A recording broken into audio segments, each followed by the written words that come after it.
गोरी और काली बहू की गर्मी। देखो शारदा, हर बार तुम्हारी मनमर्जियां नहीं चल सकती है। मैं मेरे दोस्त को जुबान दे चुका हूँ। मेघा ही इस घर की बड़ी बहू बनेगी। तो फिर ठीक है, तुमने उस काली कलूटी को बहू बनाने की ठान ली है तो ठीक है, करो अपने मन की। मगर ऋषभ की शादी मेरे पसंद की गई लड़की कीर्ति से होगी। शारदा और सुधाकर के दोनों बेटे संजीव और ऋषभ की शादी मेघा और कीर्ति से हो जाती है और दोनों बहू बनकर ससुराल आती है। जहाँ मेघा का रंग बहुत ही काला था, वहीं कीर्ति दूध के जैसे गोरी चिट्टी थी। बस उसी सुंदरता को देखकर शारदा ने अपने छोटे बेटे की शादी कीर्ति से कर दी।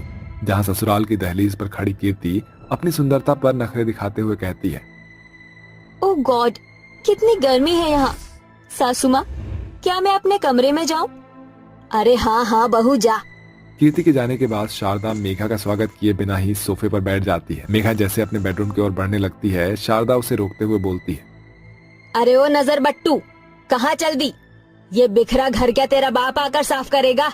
माँ आप भी ना, सफाई तो सुबह भी हो सकती है ना। भाभी तो कहीं नहीं जा रही, अभी थकी हुई है वो। नहीं निकिता, मैं सफाई कर दूंगी, तुम जाओ।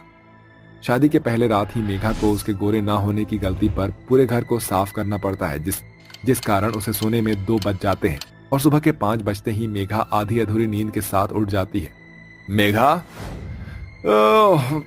अरे कहाँ जा रही हो यार? वैसे भी रात को इतनी देर से सोई थी। मगर आज ससुराल में मेरी पहली रसोई है और मैं दिल से इसे निभाना चाहती हूँ।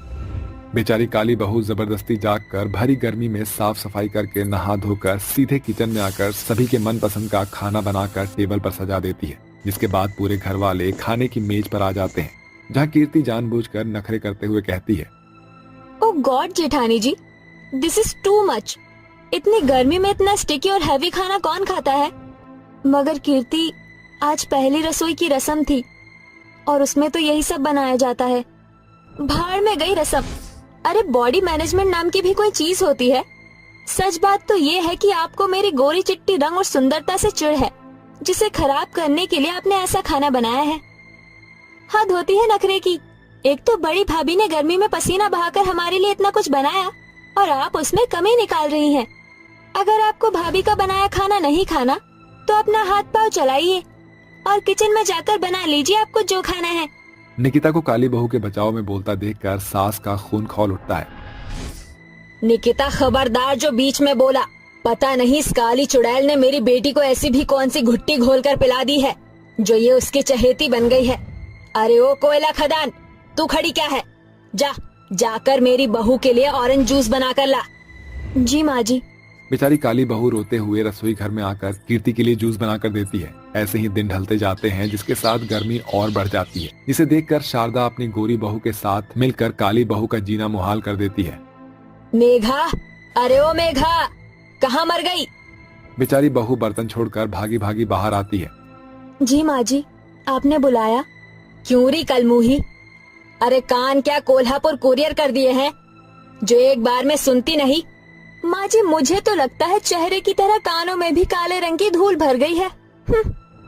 दोनों सास बहू जोर जोर से हंस हंस कर बेचारी काली बहू की हंसी उड़ाते हैं, जिसे मेघा को मन ही मन बहुत बुरा लगता है। कीर्ति, आखिर तुम्हें मेरे काले रंग का मजाक बनाकर क्या मिलता है? बहुत मजा आता है। वैसे अब पॉइंट पर आते हैं। वो ना, मुझे कुल्फी खाने का बड़ा मन कर रहा है। जाओ, जाकर मेरे लिए बाहर से कुल्फी लाओ। मगर अभी तो बाहर बहुत ही घनी धूप घिरी हुई है। अरे तू कौन सी रूप की रानी है जो धूप में जाते तेरा गोरा रंग काला पड़ जाएगा, मेरी बिल्लो रानी। चल ये पकड़ पैसे और मेरी कीर्ति बहू के लिए काजू बादाम वाली कुल्फी ले आ।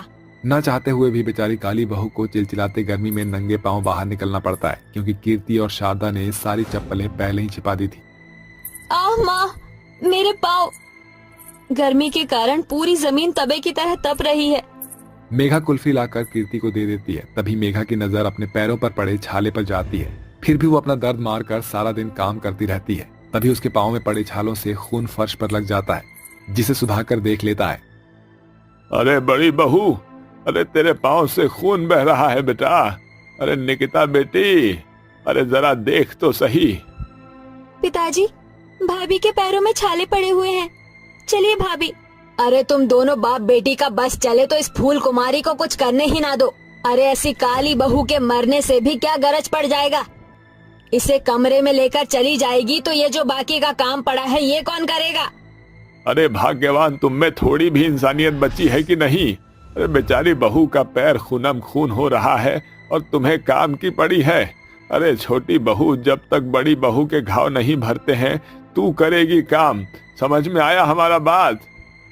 अपने ससुर के बातों में उभरे गुस्से को देखकर कीर्ति किचन में चली जाती है, मगर खाना बनाते वक्त गर्मी से उठ रहे भभके से किचन का कोना कोना भर जाता है, जिस कारण कीर्ति को पूरे शरीर में खुजली होने लगती है। ओह गॉड, मेरे पूरे शरीर में इतनी खुजली हो रही है। कीर्ति कच्चा पक्का खाना बनाकर सभी को दे देती है। ऐसे ही समय ढलता जाता है और सारा काम सर पर पड़ जाने के कारण गर्मी से गोरी बहू बदहाल हो जाती है। उसके चेहरे पर खूब सारे फोड़े फुंसियां निकल आते हैं, जिससे घिन करते हुए शारदा कहती है, राम राम राम। अरे छोटी बहू, ये फोड़े फुंसी की लस्सी किसे लगा लाई। दूर रह मुझसे। खुजली और जलन के मारे कीर्ति जोर जोर से रोने लगती है। तभी मेघा बाहर आकर उसे गले लगा लेती है। कीर्ति क्या हुआ, तुम रो क्यों रही हो। हे भगवान, तुम्हारा शरीर तो गर्मी के घमौड़ियों से भर गया है। चलो मेरे साथ। मेघा कीर्ति को कमरे में लाकर उसके घमौरियों पर बर्फ रगड़ती है, जिससे घमौरियां बिल्कुल हल्की हो जाती है और 2 दिन बाद कीर्ति पूरी तरह से ठीक हो जाती है, जिसके बाद वो अपने किए पर पछताते हुए कहती है, मुझे माफ कर दीजिए मेघा भाभी।